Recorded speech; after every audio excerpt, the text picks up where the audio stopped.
Hello everybody, my name is Kara, and today I'm here with a spoiler-free review for Beartown by Fredrik Backman. Now I'm hoping this review will be pretty short because this is one of those books where I don't feel like I should give you that much detail about it. I think a lot of the things that make this book incredibly powerful and effective are things that you kind of have to experience as you read the book, but there are some things I can talk about, which is why I'm making this review.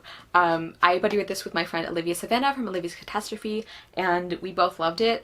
This is a favorite of the year for both of us, I think, and like this is one of those books like I have heard amazing things about for a while. Like I know a lot of people love this book, and I personally feel like it lived up to the hype for me. By the way, I want to mention that the translator is Neil Smith, so definitely giving credit where it's due because again, this was such an incredible book, and that's partly to the author's credit and of course partly to the translator as well. So I did say this review is spoiler free, and I consider it to be spoiler free, but I do want to mention that I'm going to be talking about the serious topics that this book covers, one in particular. And the reason I want to mention that is because a lot of people who I've seen talk about this book don't mention what it does, don't mention the issue that it covers because they consider that a spoiler, which I can definitely understand. But I also want to mention, when I was hearing people describe this book, when I was seeing the synopsis and everything, even though I didn't have that spoiled for me, I was 95% sure I knew what this book was going to be about just because of the way the synopsis was written or people were talking about it, and I don't think that affected my experience with this book at all. Like I don't think this took away from this book's power or effectiveness, so just wanted to put that out there. I am going to be talking about the issue this book deals with, so if you would rather go into this book not knowing that, go ahead and skip this review, but if you don't mind hearing about that, I'm going to start talking about the book now. And like I said, I don't think, at least for me, knowing that or being like 95% sure that I knew that did not in any way detract from my experience with this book. And I also want to mention that even though I am going to talk about that issue, I'm not going to mention like details or specifics or like which characters were involved or anything, so if you were worried about that, I'm not going to be doing that in this video. I will list all content warnings in the description box as usual. So the issue that Beartown primarily deals with is rape and sexual assault and rape culture in general.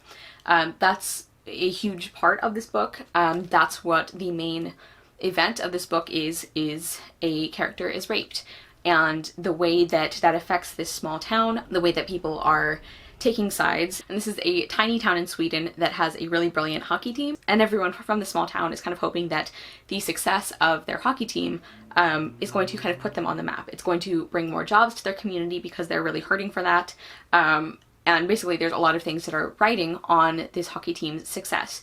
And then because of the fallout, because of things that happen related to the character that is raped in this book, that gets put into jeopardy. And so that also really affects how people respond and whose side people take. So many of the characters in this book are infuriating. And because they all feel very real, these feel like the characters that you hate in this book are very real world villains. Not just the rapist, but also the characters who hide behind this mask of like fake feminism, you know, of like, well, I'm a woman, so of course I take these accusations very seriously, which is why I don't believe you.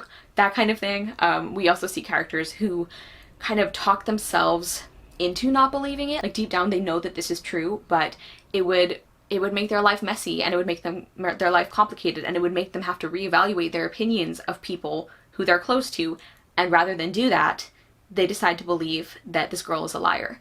And this is obviously a very upsetting book to read at points, but it is so important, and there are also some really, really strong family relationships and friendships to kind of get you through it, which I think was really important and really nice. Is like, even though this book deals with a lot of really, really dark themes and content, and some of it just makes you so angry and upset, the fact that there is a support network for this girl, I think, is just really, really important, and it shows how important it is for people to believe victims. And another thing I think Fredrik Backman does so brilliantly is show how rape and sexual assault don't just come out of nowhere. They're a part of rape culture, and I feel like this book is such a good exploration or explanation of what rape culture is. And like, I think it would really help people who don't really understand that concept to better understand it. Like, you know, maybe people who aren't familiar with this idea and they're like, well, okay, so something is either rape or it's not. Like, what is rape culture? How do you have like an environment that is related to sexual assault or harassment? And I think this book shows that so brilliantly. It shows how rape doesn't just happen. It comes from a culture of locker room jokes and of calling girls distractions and of also teaching boys that they are entitled to girls, that girls should be lucky to get to spend time with them, for them to even like acknowledge their presence. It's about the way that we talk about girls' appearances and the questions that we ask when somebody is assaulted. Like all of these building blocks, one of these incidents or one of these jokes or remarks by themselves would not necessarily make you think of sexual assault, but to put everything in context, you really see how it's all part of the same problem. I also think just the writing of this book overall was brilliant. I think the characters are so well developed. There's some that you love and some that you despise. And another thing about the characters is that some of them surprise you. Some of them are worse than you thought, and some of them are better. They're characters who I had kind of written off at the beginning as being like one of the bad ones, or like complicit in some way in what happened, and they really grew and came into their own. There are other characters who I ended up feeling very frustrated with because I don't think they did enough, because they may have eventually done or said something good, but they didn't do enough, or they didn't do it quickly enough, or something else.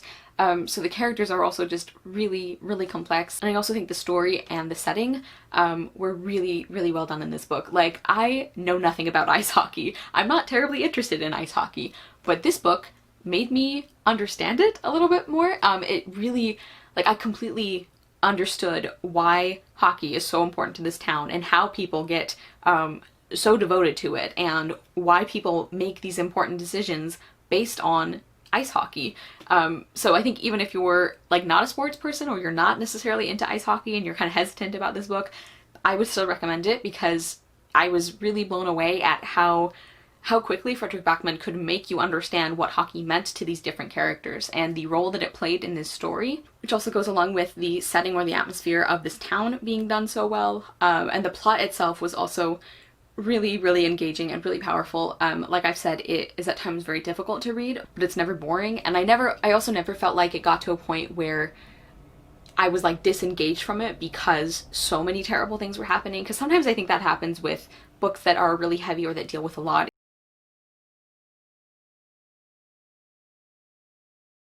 And this book, that didn't happen. I feel like there were enough good characters, enough moments of hope to kind of keep you going through these really difficult parts, which did not make the difficult parts less important or less effective. And just like the story itself was so compelling. Like, the opening lines for this book are: late one evening toward the end of March, a teenager picked up a double-barreled shotgun, walked into the forest, put the gun to someone else's forehead, and pulled the trigger. This is the story of how we got there. Like, that's the beginning of this book. I think that's a really powerful opening, for one thing, but I also think that investment, that suspense almost, was carried throughout the book. I obviously gave Beartown 5 stars. This is, like I said, definitely one of my favorite books of the year. I really do think this book lived up to all of the hype, to everything, like all the praise I had heard about it. I just thought this was really fantastic. I would highly recommend it if you can handle that content. I think this was just such a powerful and effective story. Definitely going to be picking up Fredrik Backman's other books as well. Okay, everybody, so that was my spoiler-free review, or I guess kind of more of an overview, because there were so many things that I couldn't be too detailed about, of Beartown by Fredrik Backman. Please let me know if you guys have read this book, what you thought of it, or if you're going to pick it up. Thank you guys so much for watching. I will see you soon with another video, and I hope you love the next book you read. Bye!